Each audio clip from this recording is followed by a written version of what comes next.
Frantziako erretreten erreformaren aurkako istilurik larriena bizi zen bart gauean. Manifestariek Bordeleko herriko etxeko ateari su eman diote. 169 atxilotu egon dira eta 159 polizia zauritu dituzte. Gerald Darmanin barne ministroak esan duenez, askotan ezker muturretik helduriko zuntxilariak eragin dituzte istiluak. Manifestazio basatiak sortu dira agintarien esanetan.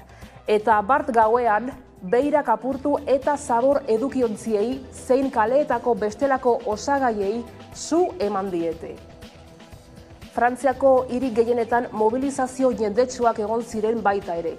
Eta ministroak esan duenez, Parisen 1500 pertsona inguru aritu dira gauzak apurtzen eta hauei su ematen. Goitik bera beltzez jantzita eta maskarak zein gasaren kontrako betaurrekoak jantzita, kioskoen eta bankoen kontra jo dute. Modu horretan, Eiffel dorrea eta Versailesko jauregiak ixtea erabaki dute segurtasunagatik. Frantziako gobernuak 49.3 artikulua erabilita, erretreten erreforma dekretuz onartzea erabaki zuen joan den astean.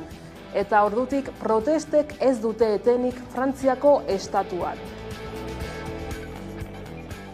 Kaixo eguerdian, erretreten erreformaren aurkako mobilizazioek eta protestek aurrera jarraitzen dute. Arratsaldeko 8:30 inguru ziren manifestariek Bordeleko herriko etxearen ate nagusiari su ematen hasi zirenean. Suhiltzaileek esku hartu dute, baina ordurako udaletxea inguratzen duen hesia suntsituta zegoen. Agintarien esanetan manifestazio basatiak bizi ziren eta beirak apurtu dituzte hainbat lekutan eta baita zabor edukiontzei zein hirietako kaleetako bestelako osagaiei su eman diete. Bestetik, gutxieneko soldata estatuak urtarrilean ezarritakoa baino handiagoa izatea babestu du Eusko Legebiltzarrak.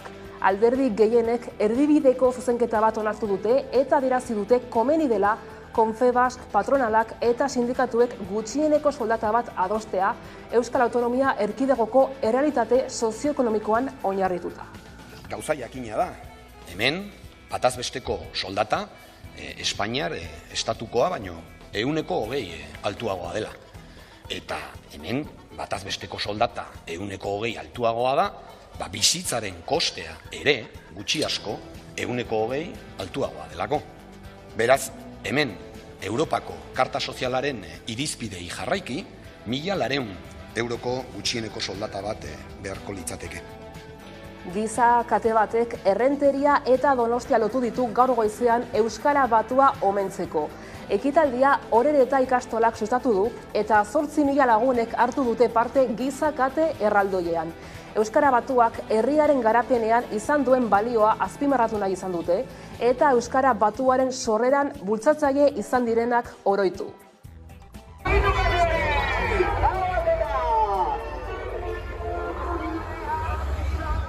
Irudikatu nahi duguna da batasuna eta kohesioa, Euskara Batua bada ere kohesionatzailea eta bestetikan bidea, horregatik batasunaren bidean, bide horretan aritu diren Euskara Batua realitate bat izan dadin, nabarmendu diren gorazarre bat edo,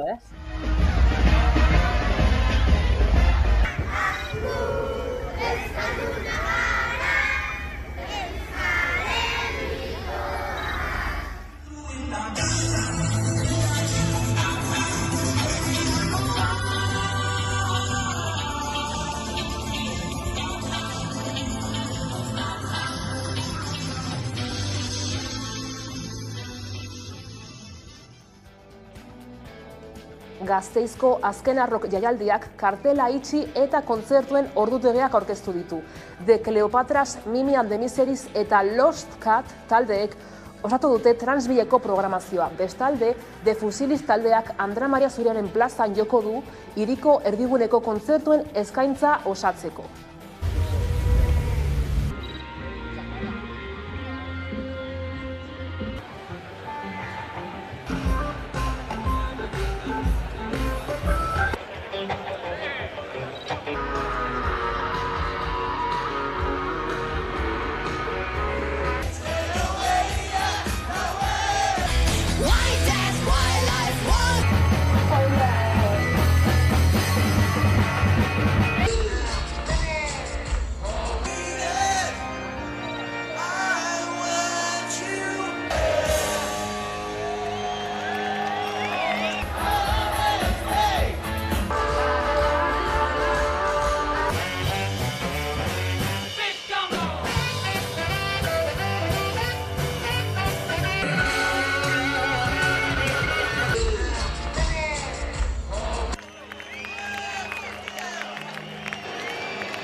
eguneko titularrak aipatuta, heldu diezaiogun eguneko gai nagusiari.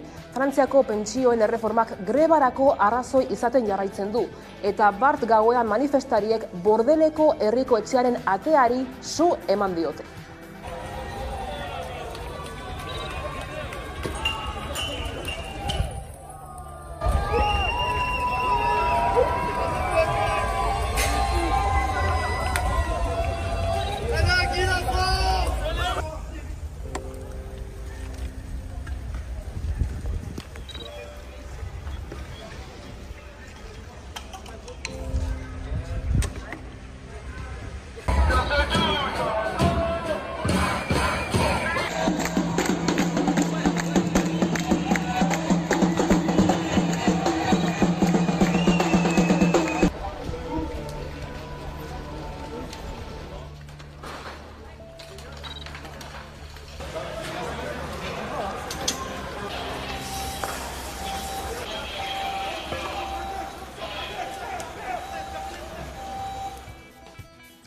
Legebiltzarreko gehiengo handiak Araba, Bizkaia eta Gipuzkoako lanbide arteko gutxieneko soldata 1.400 eurokoa izatea babestu du. Espainiako gobernuari urtarrilean ezarritakoa baino handiagoa izateko eskatu diote EAJak, EH Bilduk, PSek eta Elkarrekin Podemosek. Eusko Jaurlaritzari eskatu diote, PP, Ciudadanosek eta Voxek ez dute akordioa babestu. Araba, Bizkaia eta Gipuzkoako lanbide arteko gutxieneko soldata Espainiako gobernuak urtarrilean ezarritakoa baino handiagoa izatea eskatu diote EAJak, EH Bilduk, PSek eta Elkarrekin Podemosek Eusko Jaurlaritzari. Lau alderdiek adostutako akordioan azaltzen denez, Arabako, Bizkaiko eta Gipuzkoako errealitate sozioekonomikoarekin bat datorren soldata bat ezartzeko eskatu diote alderdiek lakuari. Negoziazio kolektiboa errespetatu, sindikatuek eta patronalak lanbide arteko akordioaren esparruan negoziazio kolektiboko gutxieneko soldata bat adostea komeni dela adierazi dute. Izan ere, Madrilgo gobernuak ezarritako 1.080 euroko gutxieneko soldata 3 lurraldeetan motz geratzen dela ondorioztatu dute. Azken batean, Europako Gutun Sozialak estatuei gomendatzen die gutxieneko soldatak batezbesteko soldataren 160 izan behar duela, baina Araba, Bizkaia eta Gipuzkoan betik dago nabarmen. EH Bilduk aurkeztutako mozio batetik dator Legebiltzarrak Jaurlaritzari egindako eskakizuna. EAJak eta Elkarrekin Podemosek osoko zuzenketak aurkeztu zizkioten koalizio abertzalearen hasierako testuari, baina azkenean lau alderdiek batera aurkeztutako erdibideko zuzenketa onartu da. Europar Batasunak 2025ean errekuntzako ibilgailu partikularen fabrikazioa debekatzea proposatu zuen. Zenbait herrialde larrituta eta zalantzati agertu ziren, tartean Alemania. Orain herrialde horiek ere legea onar dezaten Europar Batzordea prest agertu da 2035etik aurrera erregai sintetikoak darabiltzaten autoen salmenta baimentzeko. Jaurlaritzak erabakia logikotzat hartu du. Europar Batasunak 2035etik aurrera errekuntzako ibilgailu partikularre fabrikazioa debekatzea proposatu zuen. Zenbait herrialde baina larrituta eta zalantzati agertu ziren, tartean Alemania. Eusko Jaurlaritza ere ildo bera parekatu zen. Jarraian Arantxa Tapia Jaurlaritzako ekonomia garapeneko sailburua. Deskarbonizazioa bai, guztiok ados, 2050erako, oso ondo, 2025ean beste helburu batzu jartzen ditugu, baina nola egingo dugu hori. Eta nik hori da faltan botatzen dudana Europan. Orain herrialde horiek legea onar dezaten Europar Batzordea prest agertu da 2035etik aurrera erregai sintetikoak darabiltzaten autoen salmenta baimentzeko. Salbuespen hori errekuntza motorren debekoa ezarri ondoren jarriko litzateke indarrean, baldintza batekin. Ibilgailu horiek teknologia berri bat izan beharko dute, erregai kutsatzailearen batera bilizgero haien funtzionamendua etengo duena. Horretarako batzordeak prestatu duen zirriborroak auto horientzako kategoria berria sortzea dakar. Bada proposamen berria erabat logikoa eta egin beharrekoa iruditu zaio Tapia sailburuari. Auto elektrikoek irtenbide bat dira, baino ez bakarra. Eta aipatzen genuen baita ere erregai sintetikoak ez badute CO2 isurketarik eta konpentsatzen baldin badute isurtzen dana bere ekoizte prozesuan erabilgarriak izan daitezkela baita ere. Europar Batzordeak uste du legea ez onartzeak arriskuan jar dezakela Europako Batasunak jarritako klima helburua. Alegia 2030 urterako karbono isuriak 145 murriztea.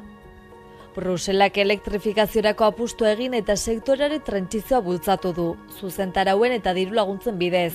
Baina estatukideen kezken aurren erregai sintetikoak darabiltzaten autoen salmenta baimentzeko prest agertu da. Bruselak ez baitu nahi karbono isuriek murrizteko bere lega ezerezean geratzerik. Errekuntza motorren salmenta 2025etik harago baimentzeak kontrako bidean egingo bailuke bultza, auto elektrikorako aldaketa atzeratzea ekarriz. Edonola ere zalantza asko dago oraindik Bruselaren lege proposamenaren harira, eta ikusteko dago batzordaren lege horrek zein bide hartuko duen. Bizkaiko metalgintzako 2022-2025 aldirako hitzarmena sinatu dute LAB, UGT eta Comisiones Obreras sindikatuek patronalarekin batera. Otsailaren 3 lortutako aurreakordioaren ondorioa da. Orain erregistratzea eta sektorean aplikatzea dagokie. Gehiengo sindikalak deritzo akordioa positiboa dela. Elak aldiz ez du hitzarmena sinatu. Salatu duenez, adosturiko hitzarmenak langileak pobretzen ditu. Bizkaiko metalgintzako 2022-2025 aldirako hitzarmena sinatu dute LAB, Comisiones Obreras eta UGT sindikatuek eta patronalak. Orain erregistratzea eta sektorean aplikatzea dagokie, eta aldizkari ofizialean argitaratu ondoren aplikatuko da. Gehiengo sindikalak deritzo akordioa positiboa dela. Elak berri salatu duenez 11 eguneko grebaen ondoren sindikatu sinatzaileek langileak pobretzen dituen hitzarmen bat adostu dute. Edonola ere, itunak 2024ko eta 2025erako igoera finkoak aurre ikusten ditu urte bakoitzerako, beti ere kapiaren igoera bermatuz. Hala, labek nabarmendu du tauletan ezarritakoak, baino soldatan handiagoak dituzten enpresentzako gutxieneko bermeari eusten zaiola. Eta beraz, gutxieneko igoera edo oinarrizko igoera bermatzen dela. Gainera, Bizkaiko metalgintzako hitzarmen berriak honako hauek aurre ikusten ditu. Sektoreko enpresa guztientzat lanaldia murriztea, norberako aukerako ordu gisa, aurrerapenak ordaindutako lizentzietan, subrogazioa kolektibo jakin batzuetara zabaltzea, eta LGTBIQ+ pertsonak sexu jazarpenaren eta sexuan oinarritutako jazarpenaren aurkako protokoloan sartzea besteak beste. Horrela, sindikatu abertzaleak azaldu duenez, hitzarmen horren edukiek nabarmen hobetzen dituzte 2019an sinatutako hitzarmenean jasotakoak eta inorako atzerapenik gabe. Bestalde, Comisiones Obrerasek nabarmendu du sektorean egindako 11 grebagunek, mobilizazioek eta atentzio esoteriko negoziazio gogor batek ahalbidetu duela hitzarmena sinatzea. Negoziazio maila, ELA, LAB, Comisiones Obreras eta UGT sindikatuek eta FEDEMek osatu dute. Lehenengo 3 greba egunak sindikatu guztiek batera deitu zituzten, baina gainontzekoetan ELA intersindikaletik irten zen. ELA sektorean ordezkaritza gehien duen sindikatua da, baina LAB, Comisiones Obreras eta UGT gehiengo izan da, euren sinadurekin aski da. Hala, elako hartarazi duenez, sindikatu sinatzaileek langileak pobretzen dituen hitzarmen bat adostu dute, eta konpromisoriek eta zeritasunik gabe lehen baztertzen zena onartu dute.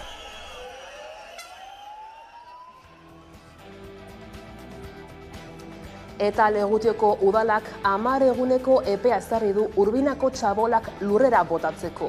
Udalak etxebizitzaren aurrean jarri du jakinarazpena, eta epearen barruan txabolak botatzen ez badituzte, udalak agindu judiziala eskatu dezake. El Correo egunkariak argitaratu duenez, informazioa zabaldu zenetik ez dago inor partzela horretan. Legutioko udalak egindako jakinarazpenak dioenez, partzela horretan bizitzea debekatuta dago eta 10 eguneko epea dute txabolak lurrera botatzeko. Azken egunotan, El Correo egunkariak argitaratutako informazioaren arabera, partzela hustu eginda.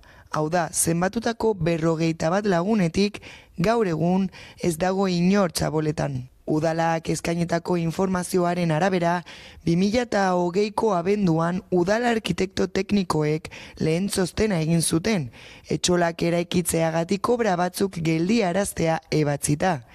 Jarduketa klandestinotzat jo zuten eta jabeari eraikuntzak legeztatzeko eskatu zioten.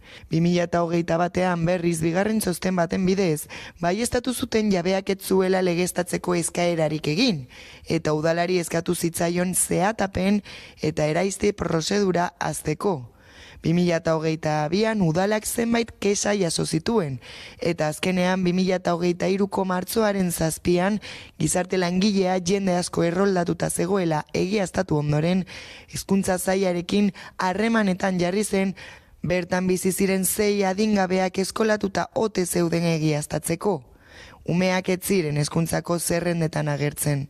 Gauzak horrela ikusteko dago hurrengo egunetan zer gertatuko den txabolekin. Jabeak erabaki bat hartu beharko du. Bestela, udalak aukerak aztertuko ditu eta erabaki bat hartu beharko du.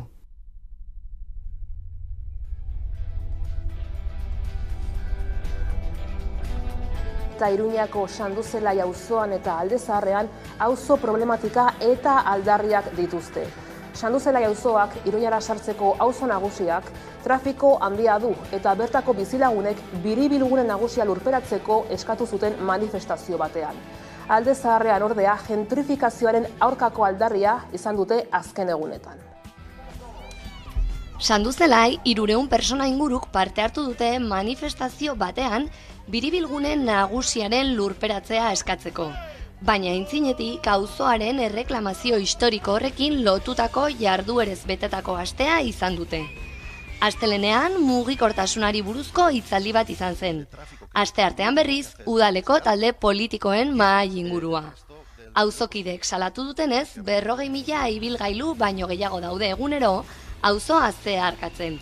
Eta UPNek aurreikusitako proiektua ez dela nahikoa diote bertako bizilagunek.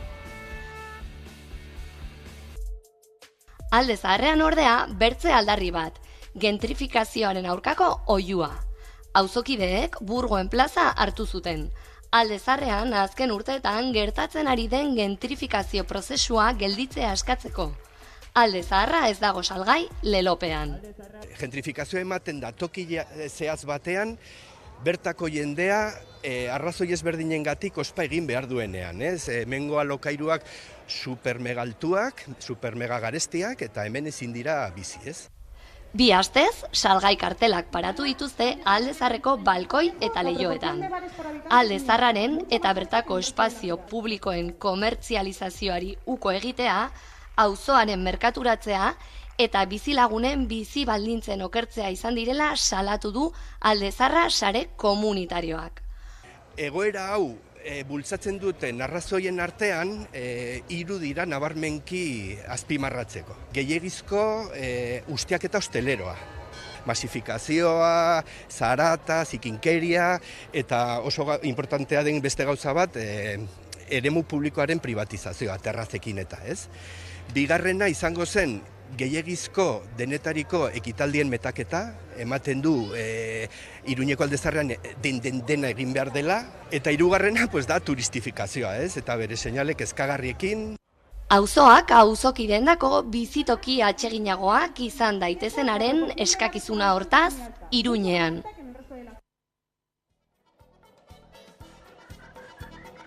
Eta 2016 urtean Arabako eta Bizkaiko espetxeetako presoekin lan egiten hasi zen Gaztedi taldea. Errugbiaren bidez, errespetua eta baloreak ikastea da ekimen honen helburu nagusia. Gaztediko zenbait kidek antolatzen dute ekintza eta astero espetxeetara joaten dira eta animatzen diren presoentzat entrenamenduak antolatzen dituzte. Nerea. Gaztedi rugbi taldeak 2016an martxan jarri zuen ekimena. Astero joaten dira Zabaiara eta bertan entrenamenduak antolatzen dituzte. Ekimenaren xedea da kirolaren bitartez kartzelan galtzen diren habilidadeak eta baloreak berreskuratzea. Latinoamerikan errugbiak kirolaren bidezko gizarte eraldaketa eta berreziketa ekimena aurrera eraman zuten Argentinako zenbait espetxeetan. Helburu nagusia da kartzeletan galtzen diren habilidadeak berreskuratzea kirolaren bitartez eta era berean errespetua eta beste baloreei garrantzia ematea. Gaztedi taldeak 2016 urtean martxan jarri zuen ekimena Arabako espetxean. Astero Zabaiara joaten dira eta bertan entrenamenduak antolatzen dituzte. Ekimenaren gaur egungo xedea da talde bat osatzea eta kalera ateratzea. Ez zoilik partidak jokatzeko, ere ikusteko telebistan denok batera edo gamarran zein lakuan. Gure helburu nagusia da denbora librea era positibo batean erabiltzea. Ez da igual justo errugbi egitea, baizik eta kirola egitea eta kirolaren bitartez ikastea errespetua eta beste balore batzu. Ekintza bat hartzea eta ekintza horri tresna erabilera eman eta tresna horrekin bakoitzaren kapazitate edo habilidade horiek balantzea eta era positibo baten. Igual zu gartzelan egoten basar, ez dakizen bat urtetaz galtzen dituzu habilidade batzuk edo egiteko era batzuk eta gu bertara goaz energia berri batekin. Hasiera batean hasi ginen, edo gure planteamendua zen joatea ilean behin, baina eskatu zuten lehenengo entrenamenduan etortzea astero, orduan hasi ginen astero egiten. Ere egiten genuen alde batetik mutilekin eta gero beste aste batzuetan neskekin. Eta ere eskatu zuten, boladak daude, baina orain momentu honetan gaude mistoa egiten. Eta entrenamenduak eramaten ditugu voluntarioak. Eta igual ez du egiten errugbiko entrenamendu espezifiko bat, igual justo etortzen direnak ez dakite zer, edo ez dira abiak eta egiten ditugu jolasak, eta jazta. Txiago Zabaian, bertako lurra da kantxa bat, eta ostia, zaila da. Eta berez hori egiten duguna, hasieran esan genuen, hasi gaitezke pila-pilasekin. Pila-pilasean sartuko dugu baloia, sartuko ditugu arau berriak, pila-pilasekin hasiko zaitezkete pasatzen, baina gero pasatzen bakarrik atzera. Eta soaz eskalonatzen eta ja badaukazu más o menos rugby partidito bat. Ez ditugu ateratzen, ez gara ateratzen oindikan. Ze beti egon gara hor ateratzekotan, baina eske justo ateratzekotan gondenean izan pandemia. Eta ez da, ateratzeko behar ditugu kondizio asko, eta berez talde on bat eukitzea, talde bat konprometituta da ona, eta gero ja administrazioarekin hitz egin beharko genuke depende zer daukagun. Kontatu, hau daukagu, aurre egin dezakegu, baina, klar, eske oin hasi gara kasi berriro. Kultura murgilduz, gaurtik aurrera Lau Ahizpa Magikoak filma egongo da ikusgai zinema aretoetan. Sua, lorea, itsaso eta zerua ahizpek trebetasun magikoak dituzte 9. urtebetetzetik. Hain justu, film honetan ikusiko dugu zeruak, ahizpen artean gazteenak, 9. urtebetetzean bere trebetasun magikoak ezagutuko dituela. Eta Lau Ahizpek elkarrekin arrosa magikoa salbatu beharko dute.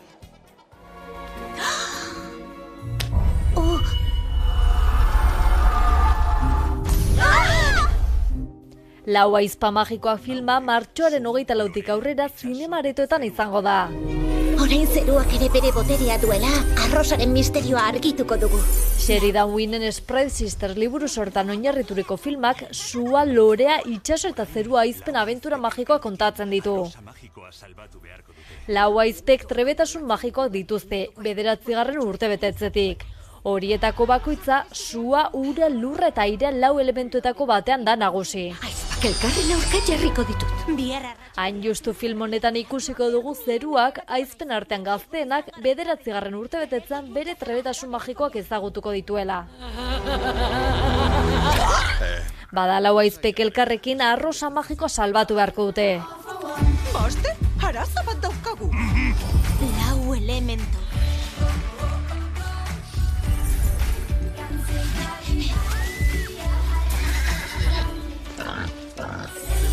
Lau Ahizpa Magikoak.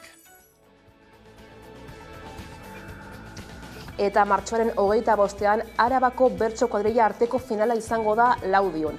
Aramaioko izena pentsaubi da Gasteizko Erresala eta Katuko Muinoak taldeek finaleko txartela bereganatu zuten. Urtarrilaren 27ean hasi zen 7. edizioa eta 2 hilabeteren ondoren helduko da amaiera.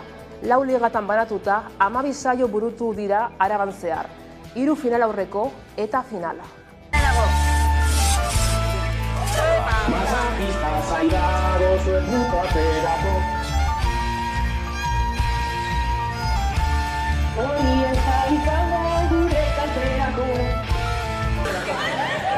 Aurrera egin eta ez joan atzera, guapoa dugula gaurko egoera. Venga, segi guztiok atzetik aurre, eroliko.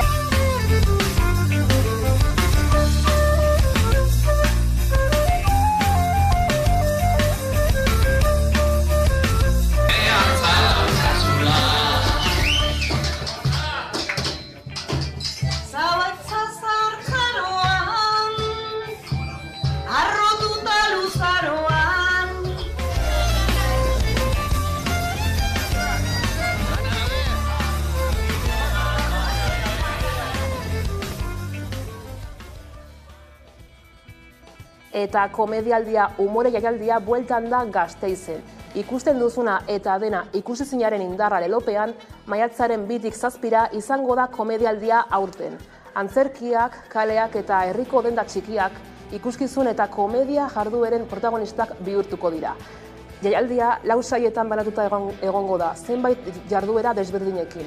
Jardunaldiak, umore guneak, umore kalean eta elkartasun guneak.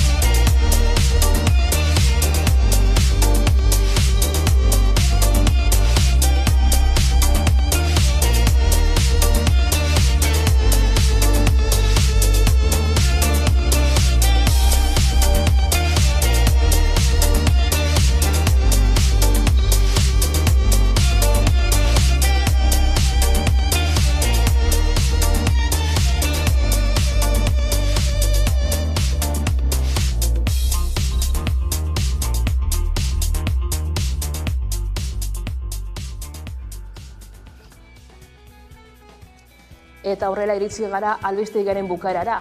Besterik ez gure aldetik, horiek izan dira gaur eguerdiak gurean gaur utzi dituenak. Gogoratu guztiak eta gehiago nahi duzuen aldiro, 11 puntuz atarian daudela eskuragarri. Asteburuna pasa, agur!